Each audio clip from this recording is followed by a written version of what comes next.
ನೋಡಿ, ಇವತ್ತು ಬೆಳಿಗ್ಗೆಯಿಂದ ಕೂಡ KPSC ವಿಚಾರಕ್ಕಾಗಿ ಅಂದ್ರೆ KS ರಿಲೇಟೆಡ್ ಆಗಿ ತುಂಬಾ ವಿಚಾರಗಳನ್ನ ರಾಜ್ಯಪಾಲರ ಗಮನಕ್ಕೂ ಕೂಡ ತಂದಿದ್ದೀವಿ. ಅವ್ರಿಗೂ ಕೂಡ ಹೋಗಿ ಒಂದು ದೂರನ್ನ ಕೊಟ್ಟು ಬಂದಿದ್ದೀವಿ ಅಂಡ್ ಕೋರ್ಟಲ್ಲೂ ಕೂಡ ಈ ವಿಷಯವನ್ನ ಫೈಟ್ ಮಾಡೋದಕ್ಕೆ ಅಂಡ್ ಟ್ರಾನ್ಸ್ಲೇಷನ್ ಕೇಸ್, ಕನ್ನಡ ಮಾಧ್ಯಮದ ಅಭ್ಯರ್ಥಿಗಳ ಭಾಷಾಂತರ ದೋಷಕ್ಕೆ ಸಂಬಂಧಪಟ್ಟಂಗೆ ಏನು ಕೇಸ್ ಇದೆ, ಸೊ ಅದನ್ನು ಕೂಡ ನಾವು ಸುಪ್ರೀಂ ಕೋರ್ಟಲ್ಲಿ ಈಗ KAT ಆದೇಶವನ್ನು ಇಟ್ಕೊಂಡು ಅಲ್ಲೂ ಕೂಡ ಫೈಟ್ ಮಾಡೋದಕ್ಕೆ ರೆಡಿ ಇದ್ದೀವಿ. ನಾವು ಯಾವುದೇ ಕಾರಣಕ್ಕೂ ಈ ಒಂದು ಇನ್ಜಸ್ಟಿಸ್ ಅನ್ನ ಸಹಿಸೋದಿಲ್ಲ. ತನಿಖೆ ಇಲ್ಲದೆ ಇವ್ರೇನು ಮಾಡೋದಕ್ಕೆ ಹೊರಟಿದ್ದಾರೆ ಸಂದರ್ಶನ, ಅದಕ್ಕೆ ನಮ್ಮ ಯಾವುದೇ ರೀತಿಯಾದಂಥ ಸಹಮತಿ ಇಲ್ಲ. ನೋಡಿ, ಎಷ್ಟು ಫಾಸ್ಟ್ ಆಗಿ ಇವತ್ತು ನಾವು ಲೆಟರ್ ಕೊಟ್ಟು ಅದೆಲ್ಲ ಮಾಡ್ತಾ ಇದ್ದೀವಿ ಅಂತೆಲ್ಲ ಗೊತ್ತಾಗ್ತಾ ಇದ್ದಂಗೆ ಸಂದರ್ಶನದ ವೇಳಾಪಟ್ಟಿಯನ್ನು ಕೂಡ KPSC ಪ್ರಕಟ ಮಾಡಿದ. ಸೊ ಓಕೆ, ನಾವು ಅದ್ರ ಬಗ್ಗೆ ಸೀರೀಸ್ ವಿಡಿಯೋಗಳು ಬರ್ತಾ ಇರುತ್ತೆ. ನಾಳೆ ಮತ್ತಷ್ಟು ಮಾಹಿತಿ ಕೊಡ್ತೀನಿ. ಆ್ಯಂಡ್ ಇನ್ನೊಂದು, ಈಗ ಒಳ ಮೀಸಲಾತಿದು ಮೀಟಿಂಗ್ ಇತ್ತು, ಸೊ ಇವತ್ತು ಸೊ ಅದು ಫೈನಲ್ ಆಗಿದೆ. ಅಂತಿಮವಾಗಿ ಸರ್ಕಾರ ಈ ಒಂದು ಒಳ ಮೀಸಲಾತಿ ಕಗ್ಗಂಟನ್ನು ಬಿಡಿಸಿದೆ. ಯಾವ ರೀತಿಯಾಗಿ ಅಂತ ನೋಡಿದರೆ ನೀವು ಮಾಧ್ಯಮದಲ್ಲಿ ನೋಡಿ. ಇನ್ನು ನೋಟಿಫಿಕೇಶನ್ ಯಾವಾಗ ಆಗುತ್ತೆ ಅಂತ ತುಂಬ ಜನ ಸ್ಟೂಡೆಂಟ್ಸ್ ಕೇಳ್ತಾ ಇದ್ದೀರಾ. ಈಗಷ್ಟೇ ಒಳ ಮೀಸಲಾತಿಗೆ ಒಂದು ಪರಿಹಾರವನ್ನು ಸರ್ಕಾರ ಸೂಚಿಸಿದೆ. ಇನ್ನು ಏನೇನೆಲ್ಲ ಸಮಸ್ಯೆ ಇದೆ ಅಂದರೆ ಟೆಕ್ನಿಕಲಿ ರೋಸ್ಟರ್ ಮಾಡುವಂಥದ್ದಾಗಿರ್ಬೋದು, ಅದೆಲ್ಲ ಪ್ರಾಬ್ಲಮ್ಸ್ಗಳನ್ನು ಈಗ ಕ್ಲಿಯರ್ ಮಾಡಬೇಕಾಗುತ್ತೆ. ಯಾಕೆ ಅಂತಂದರೆ ವಿತೌಟ್ ಯಾವುದೇ ಸಮಸ್ಯೆಗಳನ್ನು ಬಗೆಹರಿಸದೆ ನೋಟಿಫಿಕೇಶನ್ ಮಾಡೋಕೆ ಹೋದರೆ ಮತ್ತೆ ಕೋರ್ಟು ಕೇಸು ಅನ್ನೋ ವಿಷಯಗಳು ಅಡ್ಡಿ ಬರುತ್ತೆ. ಸೊ ಅದಕ್ಕೆ ಈಗ ಎಲ್ಲರೂ ವಿಶ್ವಾಸಕ್ಕೆ ತೆಗೆದುಕೊಂಡು ಒಳ ಮೀಸಲಾತಿ ವಿಷಯವನ್ನು ಫೈನಲ್ ಮಾಡಿದ ಹಾಗೆ. ಸೊ ಈಗ ನೆಕ್ಸ್ಟ್ ಏನೇನಿದೆ ಟೆಕ್ನಿಕಲ್ ಪ್ರಾಬ್ಲಮ್ ಅಂದರೆ ಸಮಸ್ಯೆಗಳು, ಅದನ್ನೆಲ್ಲ ಸರಿಪಡಿಸ್ಕೊಂಡು ರೋಸ್ಟರ್ ಪಾಯಿಂಟ್ಸ್ ಎಲ್ಲ ರೆಡಿ ಮಾಡಬೇಕಾಗುತ್ತೆ. ಸೊ ಅದು ಸ್ವಲ್ಪ ಇಲಾಖೆಗಳಿಗೆ ಸಂಬಂಧಪಟ್ಟಾಗ ಈಗ ಕಳಿಸ್ತಾರೆ ಮಾಹಿತಿ, ಅದು ಏನೇನಾಗುತ್ತೆ. ಒಟ್ಟಾರೆ ಇವತ್ತು ಆಲ್ರೆಡಿ 24ನೇ ತಾರೀಕು, ಇನ್ನೊಂದು 6 days ಈ ಮಂತು ಕಂಪ್ಲೀಟ್ ಆಗುತ್ತೆ. ಆ ಕಡೆ ಈ ಕಡೆ ಅಂದರೆ ಇನ್ನೊಂದು 15 days ಟೈಮ್ ಬೇಕಾಗುತ್ತೆ ನನ್ನ ಪ್ರಕಾರ. ಅದಕ್ಕಿಂತ ಹೆಚ್ಚು ಆಗ್ಬೋದು, ಕಡಿಮೆನೂ ಆಗ್ಬೋದು. ಅದು ಅಕ್ಯುರೇಟ್ ಆಗಿ ಹಿಂಗೆ ಅಂತ ಹೇಳೋಕ್ಕಾಗಲ್ಲ. ಒಟ್ಟಿನಲ್ಲಿ ನೋಟಿಫಿಕೇಶನ್ಸ್ಗಂತೂ ಈಗ ಸದ್ಯಕ್ಕೆ ಸಮಸ್ಯೆ ಇಲ್ಲ. ಇವತ್ತು ಪತ್ರಿಕಾಗೋಷ್ಠಿಯಲ್ಲೂ ಕೂಡ CM ಅವರು ಕ್ಲಿಯರ್ ಆಗಿ ಹೇಳಿದ್ದಾರೆ, 56,000 ಹುದ್ದೆಗಳ ಅಧಿಸೂಚನೆಯನ್ನು ಒಳ ಮೀಸಲಾತಿಯನ್ನು ಪ್ರಕಾರನೇ ಮಾಡ್ತೀವಿ ಅಂತ. ಸೊ ಯಾಕೆ ಅಂತಂದರೆ ಈಗ ಮೊನ್ನೆಯಷ್ಟೇ ಕೃಷಿ ಅಧಿಕಾರಿ ನೋಟಿಫಿಕೇಶನ್ ಬಿಡಿದ ತಕ್ಷಣ ಅದಕ್ಕೆ ಅಬ್ಜೆಕ್ಷನ್ ಬಂತು, ವಿತೌಟ್ ಇಂಟರ್ನಲ್ ರಿಸರ್ವೇಷನ್ ಮಾಡಬಾರ್ದು ಅಂತೆಲ್ಲ. ಸೊ KAಗೆ ಅದು ಕೂಡ ಅದು ಈಗ ಏನಾಗುತ್ತೆ, ತಿದ್ದುಪಡಿ ಸೂಚನೆ ಮಾಡ್ತಾರೆ, ಏನು ಮಾಡ್ತಾರೆ ಅದಾಗುತ್ತೆ. ಆ್ಯಂಡ್ ಅದನ್ನು ಹೊರತುಪಡಿಸಿ VAO, PC, ಶಿಕ್ಷಕರ ನೇಮಕಾತಿ, ಕಂದಾಯ ಇಲಾಖೆ, ಆರೋಗ್ಯ ಇಲಾಖೆ, ಬೇರೆ ಬೇರೆ ಎಲ್ಲ ಇಲಾಖೆಗಳದ್ದು ಕೂಡ ನೇಮಕಾತಿ ಇದೆ. ಸೊ ಅದು ಕೂಡ ಪ್ರೊಸೆಸ್ ಸ್ಟಾರ್ಟ್ ಆಗುತ್ತೆ. ಯಾರು ಕೂಡ ವರಿ ಮಾಡ್ಕೊಳ್ಬೇಡಿ. ಬಟ್ ಒಂದು ವಿಷಯ ನೋಡಿ, ಬರೀ ನೇಮಕಾತಿ ಆಗೋದಲ್ಲ, 60 ಲಕ್ಷ, 80 ಲಕ್ಷ, 1 ಕೋಟಿ, 5 ಕೋಟಿವರೆಗೂ ಹಣ ಕೊಟ್ಟು ಮಾರ್ತಾರಲ್ಲ ಹುದ್ದೆಗಳನ್ನ ಈ KPSC ಅವರು. ದಯವಿಟ್ಟು ಅವರಿಗೆ ಯಾವ ನೇಮಕಾತಿಗಳನ್ನು ಕೊಡಬಾರ್ದು. ಇಲ್ಲ ಕೊಡೋ ಹಾಗಿದ್ರೆ ಕಂಪ್ಲೀಟ್ ಆಗಿ ಪಾರದರ್ಶಕವಾಗಿ ನೇಮಕಾತಿ ಮಾಡಬೇಕು. ಹೆಂಗೆ ಇದೆ ವಿಷಯ ಅಂತಂದ್ರೆ, ಏನೇ ಮಾಡಿದ್ರು ನಾವು ರಕ್ಷಣೆ ಮಾಡ್ತೀವಿ ಅನ್ನೋ ಮಟ್ಟಿಗೆ ನೀವು ನಿಂತು ಬಿಟ್ರೆ ಯಾರೇನು ಮಾಡೋಕ್ಕಾಗುತ್ತೆ ನಮ್ಮನ್ನ ಅನ್ನೋ ಒಂದು ಬಂಡತನ ನಿಮ್ಮಲ್ಲಿ ಬಂದಿದ್ರೆ ನಾವು ಅದನ್ನು ಬಗ್ಗು ಬಡಿತೀವಿ, ಬಿಡಲ್ಲ. ಯಾಕೆ ಅಂತಂದ್ರೆ ಅಲ್ಲಿ ನಿಮ್ಮ ಆಡಳಿತ ಅವಧಿ ಇಷ್ಟು ವರ್ಷ ಅಂತ ಇರುತ್ತೆ. ಅದಾದಮೇಲೆ ನೀವು ಹೊರಗೆ ಬಂದ ಮೇಲೆ ನೀವು ಪವರ್ಲೆಸ್ ಆಗಿರ್ತೀರ. ಅಲ್ಲಿದ್ರೂ ನೀವೇನು ಪವರ್ಫುಲ್ ಅಲ್ಲ. ನಿಮಗೆ ಅದು ಸಂವಿಧಾನಬದ್ಧವಾಗಿ ಸಿಕ್ಕಿರುವಂಥ ಒಂದು ಹುದ್ದೆ, ಹಕ್ಕು ಅಷ್ಟೇ. ಅದನ್ನು ನೀವು ಸರಿಯಾಗಿ ನಿರ್ವಹಿಸಿಲ್ಲ ಅಂತಂದರೆ ಅದರ ಪಾಠವನ್ನು ಕಲಿಬೇಕಾಗುತ್ತೆ.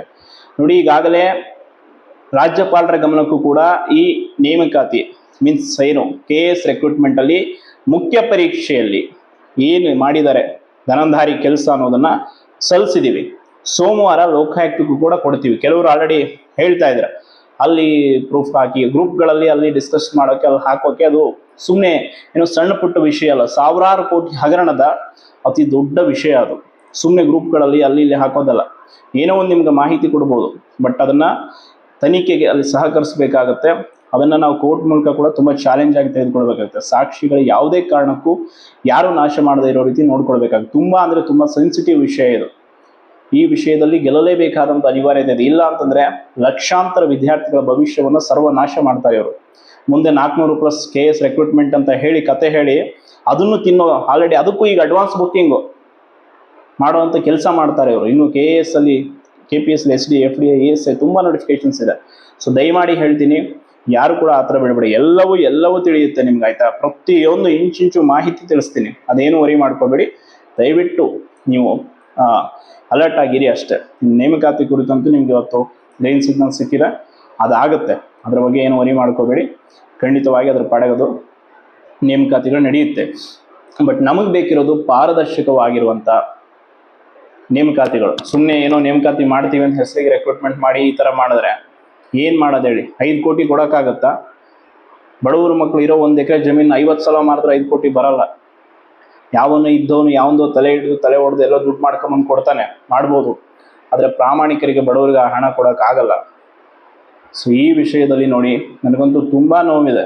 ನಿನ್ನೆಯಿಂದ ನಿನ್ನೆವರೆಗೂ ಒಂದು ಬೇರೆ ರೀತಿ ನನ್ನ ಮೈಂಡ್ ಸೆಟ್ ಇತ್ತು. ಯಾವಾಗ ನಿನ್ನೆ ಈ ಕೋರ್ಟ್ ಕೇಸ್ ವಿಷಯದಲ್ಲಿ ನಮ್ಮವರಿಂದಾನೇ ನಮಗೆ ಬೆನ್ನಿಗೆ ಚೂರಿ ಹಾಕೋ ಕೆಲಸ ಆಗಿದೆ ಅಂತ ಗೊತ್ತಾಯ್ತು, ಲಿಟ್ರಲಿ ನಾನು ಒಂದು 5 ನಿಮಿಷ ಕಣ್ಣಲ್ಲಿ ನೀರು ಹಾಕ್ತಾ ಕೂತ್ಬಿಟ್ಟೆ. ಯಾಕೆ ಅಂತಂದ್ರೆ ಎಷ್ಟು ನೋವಾಯಿತು ಅಂದರೆ ಆ ಸಮಯದಲ್ಲಿ ಎಷ್ಟು ನಂಬಿಕೆ ಇಟ್ಟಿದ್ವಿ, ಆ ನಂಬಿಕೆ ಇಟ್ಕೊಂಡಿರೋರೇ ದ್ರೋಹ ಮಾಡಿದ್ರಲ್ಲ. ಕೇಸನ್ನು ಸೋಲ್ಸೋದಕ್ಕೆ, ವೀಕ್ ಮಾಡೋದಕ್ಕೆ ಹಣ ಪಡಿತಾರೆ, ಕಾಂಪ್ರಮೈಸ್ ಆಗ್ತಾರೆ ಅಂತಂದರೆ ಎಂಥ ವಂಚಕರು ಇವರೆಲ್ಲ ಅಂತ. ನಿಜಕ್ಕೂ ನನಗೆ ಆ ವಿಷಯದಲ್ಲಿ ಮನಸ್ಸಿಗೆ ತುಂಬ ಅಂದರೆ ತುಂಬ ಯಾತನೆ ಆಯಿತು. ಎಷ್ಟು ಮಕ್ಕಳು ಪಾಪ ಕಷ್ಟಪಟ್ಟು ಏನೇನೋ ಮಾಡಿ ಆ ಕೇಸ್ಗೋಸ್ಕರ ಹಣ ಹಾಕಿದರೆ, ಯಾವನಿಗೋ ಪರ್ಮಿಷನ್ ಕೊಡಿಸಿ, ಯಾವನೋ ಸರ್ಕಾರಿ ಅಧಿಕಾರಿ ಹೋಗಿ ಎಕ್ಸಾಮ್ ಬರೆದು ಅವ್ನು ಮೇನ್ಸ್ ಏನು ಮಾಡೋಕ್ಕೆ ಹೊರಟಿದ್ದಾರೆ ಅಂತ. ಆ ಕಡೆ ಅವ್ರದ್ದೊಂಥರ ಸ್ಕ್ಯಾಮ್ ಆದರೆ ಇವ್ರದ್ದೊಂಥರ.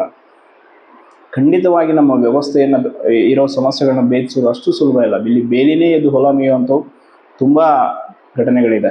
ಸೊ ಅದಕ್ಕೆ ನೀವು ಅಲರ್ಟ್ ಆಗಿರಿ. ನನ್ನ ವಿಷಯದಲ್ಲೂ ಕೂಡ ತುಂಬ ಜನ ಹೇಳ್ತಾರೆ ಏನು ಮಾಡೋಕ್ಕಾಗಲ್ಲ ಆಯಿತಾ. ವಕೀಲ ವೃತ್ತಿಯಲ್ಲಿರುವಂಥವ್ರು ಅಥವಾ ನಮ್ಮ ಏನಿದೆ ವಕೀಲ ವೃತ್ತಿಯ ಒಂದು ಪವರ್ ಏನಿದೆ ಅಂತ ಅವ್ರಿಗೆ ಗೊತ್ತಿದೆ. ಯಾರನ್ನೇನು ಮಾಡೋಕ್ಕಾಗಲ್ಲ. ಅವರ ಆ ಬೆಂಕಿ ಕೈ ಇಟ್ಟರಂದ್ರೆ ಸುಟ್ಕೊಳ್ಳೋದು ಅವ್ರ ಕೈನೇ ಹೊರತು ಏನೂ ಆಗಲ್ಲ. ಈಗಾಗಲೇ ತುಂಬ ಇನ್ಸಿಡೆಂಟ್ಗಳು ರಾಜ್ಯದಲ್ಲಿ ನಡೆದಿದೆ. ಎಂತೆಂಥವರು ಕೂಡ ಕಾನೂನಿನ ಮುಂದೆ ತಲೆಬಾಗಿದ್ದಾರೆ, ಒಳಗಡೆ ಹೋಗಿ ಸುಮ್ಮನೆ ಸೈಲೆಂಟಾಗಿ ಕೂತಿದ್ದಾರೆ. ಏನು ಮಾಡೋಕ್ಕಾಗಲ್ಲ. ನಾವು ಆ ವಿಷಯದ ವಿರುದ್ಧ ಹೋರಾಟ ಖಂಡಿತವಾಗಿ ನಿರಂತರವಾಗಿ ಮಾಡ್ತೀವಿ. 1 ದಿನಕ್ಕೋ 2 ದಿನಕ್ಕೋ 3 ದಿನಕ್ಕೋ ಸೀಮಿತ ಅಲ್ಲ, ನಿರಂತರವಾಗಿ. ಅವ್ರು ಎಲ್ಲಿವರೆಗೂ ಅದನ್ನು ಮಾಡ್ತಾರೋ ನಾವು ಅಲ್ಲಿವರೆಗೂ ಅವ್ರ ವಿರುದ್ಧ ಇದ್ದೇ ಇರ್ತೀವಿ. ಸೊ ಇದಂತೂ ಸತ್ಯ. ಆ್ಯಂಡ್ ನಮ್ಮನ್ನು ನಂಬಿರೋರಿಗೆ ನಾವ್ಯಾವತ್ತೂ ಮೋಸ ಮಾಡುವಂಥ ಕೆಲಸ ಮಾಡಲ್ಲ. ಸೊ ನೀವು ಯಾವ ವಿಷಯದಲ್ಲಿ ನಮ್ಮನ್ನ ಟ್ರಸ್ಟ್ ಮಾಡಿ ನಮಗೆ ಇಷ್ಟೊಂದು ವ್ಯಾಲ್ಯೂ ಕೊಡ್ತೀರಾ, ಆ ವ್ಯಾಲ್ಯೂವನ್ನು ಉಳಿಸ್ಕೊತೀವಿ. ಇವತ್ತಾಗಲೇ ಏನೆಲ್ಲ ಮಾಡಬೇಕು ಒಂದಿಷ್ಟು ಕೆಲಸ ಮಾಡಿದ್ದೀವಿ. ಆ ಸಣ್ಣ ಕೆಲಸ ಅವ್ರಿಗೆ ಎಷ್ಟು ಬಿಸಿ ಮುಡಿಸಿದೆ ಅಂತ ಗೊತ್ತಿದೆ. ಸೊ ಇನ್ನಷ್ಟು ಪಾರದರ್ಶಕ ನೇಮಕಾತಿಗಳು ನಮಗೆ ಬೇಕು. ಒಂದು ಇವೆಂಟ್ ಆಫ್ ಕ್ಯಾಲೆಂಡರ್ ಬೇಕು. ಪ್ರತಿ ನೇಮಕಾತಿಯ ಫಲಿತಾಂಶ OMR ಕಾಪಿ KA ರೀತಿ ಒಂದು ವೆಬ್ಸೈಟಲ್ಲಿ ಅಪ್ಲೋಡ್ ಆಗಬೇಕು. ಎಷ್ಟು ಮಾರ್ಕ್ಸ್ ತೆಗೆದುಕೊಂಡಿದ್ದಾರೆ ಅನ್ನೋದು ಬೇಕು. ಹೆಂಗೆ ನೇಮಕಾತಿ ಮಾಡಿದ್ವಿ, ಎಷ್ಟು ದಿನದಲ್ಲಿ ಮುಗಿಸಿದ್ವಿ ಅನ್ನೋದು ಬೇಕು. ಸುಮ್ಮನೆ 6 ವರ್ಷಕ್ಕೊಮ್ಮೆ 3 ವರ್ಷಕ್ಕೊಮ್ಮೆ ಆರ್ಡರ್ ಕಾಪಿ ಕೊಟ್ಟು ಯಾವೊಂದು ಲಿಸ್ಟಲ್ಲಿ ಇರಿದ್ರೆ ಹೆಸರು ತೊಗೊಂಬಂದು ವೆರಿಫಿಕೇಷನಲ್ಲಿ ಹಾಕ್ಬಿಟ್ಟು ಅವನಿಗೆ ಆರ್ಡರ್ ಕಾಪಿ ಕೊಡಿಸಿ ಅವೆಲ್ಲ ಬೇಡ. ಒಂದು ಕ್ಲೀನ್ ಆದಂಥ ಅವರ ಆನ್ಸರ್ ಶೀಟ್ ಕೂಡ OMR ಕೂಡ ಒಂದು ವೆಬ್ಸೈಟಲ್ಲಿ KA ರೀತಿ ಅಪ್ಲೋಡ್ ಮಾಡಬೇಕು. ಆವಾಗ ನಿಜವಾದ ನಂಬಿಕೆ ಬರುತ್ತೆ. ವಿತ್ ಸ್ಕೋರ್, ಯಾವಾಗ ಲಿಸ್ಟ್ ಬಿಡ್ತೀರೋ ವಿತ್ ಸ್ಕೋರ್ ಅನೌನ್ಸ್ ಮಾಡಬೇಕು. ಸುಮ್ಮನೆ ಒಂದು ಹೆಸರು ಹಾಕ್ಬಿಟ್ಟು ಒಂದು ಸೀರಿಯಲ್ ನಂಬರ್ ಹಾಕಿದರೆ ಯಾವುದೇ ಕಾರಣಕ್ಕೂ ಅದು ಪ್ರಯೋಜನಕ್ಕೆ ಬರಲ್ಲ. ಸೊ ಇದರ ವಿರುದ್ಧ ನಮ್ಮ ಹೋರಾಟ ನಿರಂತರವಾಗಿರುತ್ತೆ. ಧನ್ಯವಾದಗಳು.